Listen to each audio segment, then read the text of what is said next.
Assalamualaikum warahmatullahi wabarakatuh. Perkenalkan, nama saya Indan Aprilia dari 12 Keperawatan 1. Hari ini saya akan menjelaskan tentang sistem sirkulasi darah. Berikut cara kerja jantung sisi kanan dan sisi kiri yang perlu dipahami. Sisi kanan jantung bekerja menerima darah dengan sedikit kandungan oksigen dari pembuluh darah. Kemudian jantung sisi kanan akan memompa darah menuju paru-paru. Pada organ paru-paru, darah akan mengambil oksigen dan melepaskan kandungan karbon dioksida yang dimilikinya. Dengan begitu, darah memiliki kandungan oksigen yang cukup untuk selanjutnya dialirkan ke seluruh tubuh. Setelah darah berhasil mengambil oksigen, selanjutnya darah akan dialirkan kembali menuju jantung sisi kiri. Dalam hal ini, jantung sisi kiri menerima darah yang kaya oksigen, kemudian akan memompanya melalui arteri menuju seluruh tubuh. Dalam fungsinya memompa darah, jantung memiliki 4 ruang atau bilik terpisah yang bertugas memompa darah. Fungsi ini dilakukan oleh 2 bilik di sisi kanan dan 2 bilik di sisi kiri. Setelah itu, terdapat 4 langkah yang dilakukan jantung dan paru-paru dalam mengalirkan darah ke seluruh tubuh, yaitu atrium kanan menerima darah yang kekurangan oksigen dari tubuh dan memompanya menuju ventrikel kanan melalui katup trikuspid.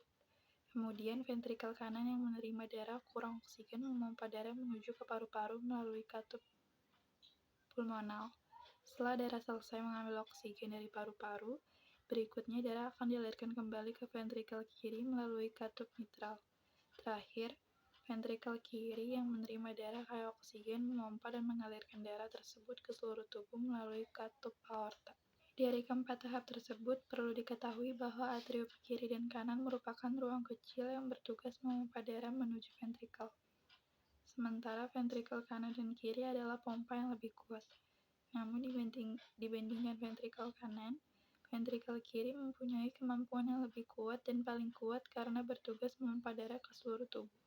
Lalu berikut cara jantung dalam menjalankan fungsi memompa dan mengalirkan darah ke seluruh tubuh. Mengatur waktu detak untuk mengontrol waktu pompa. Sistem kelistrikan ini menjaga detak jantung dalam ritme yang teratur dan menyesuaikan kecepatannya. Ketika sistem kelistrikan bekerja dengan baik, maka detak jantung dan ritmenya akan tetap normal. Jika terjadi masalah, maka dapat menyebabkan aritmia, di mana ruang jantung berdetak secara acak. Kondisi detak jantung yang terlalu cepat disebut takikardia, dan detak jantung terlalu lambat disebut bradikardia. Lalu ada yang memastikan kesehatan otot yang bentuknya tetap sehat. Perlu diketahui bahwa 4 ruang jantung yang ada pada tubuh manusia tersusun dari jenis otot khusus yang disebut dengan miokardium. Otot jantung ini berfungsi mengatur kontraksi untuk memompa dan mengalirkan darah dalam tubuh. Pada waktu tertentu, otot akan rileks untuk menerima darah dan akan berkontraksi untuk mengalirkannya ke seluruh tubuh.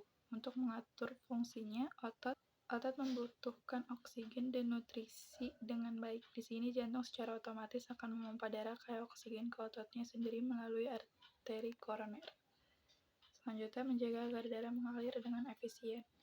Dalam hal ini, jantung memiliki 4 katup untuk mengontrol aliran darah yang masuk dan keluar dari bilik.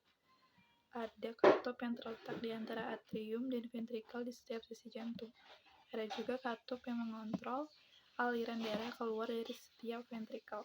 Ketika katup terbuka, maka darah akan mengalir keluar. Saat bilik rileks, katup akan menutup dan mencegah darah bocor kembali ke bilik dan memungkinkan bilik terisi lagi dengan darah. Jika terdapat gangguan atau masalah pada katup, maka otomatis akan mengganggu aliran darah. Lalu sistem peredaran darah besar. Peredaran darah dari bilik kiri jantung ke seluruh tubuh, lalu kembali lagi ke jantung melalui serambi kanan.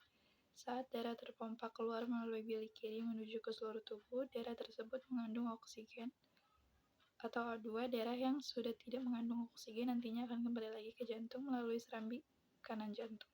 Secara singkat, sistem peredaran darah besar dapat dituliskan dengan skema ventrikel kiri, aorta, arteri, vena cava inferior, atrium kanan, jantung, seluruh tubuh, jantung.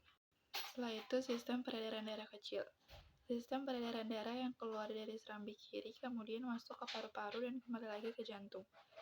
Pada peristiwa ini terjadi difusi gas di paru-paru yang mengubah kandungan yang mengubah kandungan CO2 atau karbon dioksida pada darah menjadi oksigen setelah keluar dari paru-paru. Jantung di sini sangat memiliki pengaruh besar dalam sistem peredaran darah kecil, yang mana meliputi bilik kiri, bilik kanan, serambi kiri, dan serambi kanan. Sekian dari saya. Wassalamualaikum warahmatullahi wabarakatuh.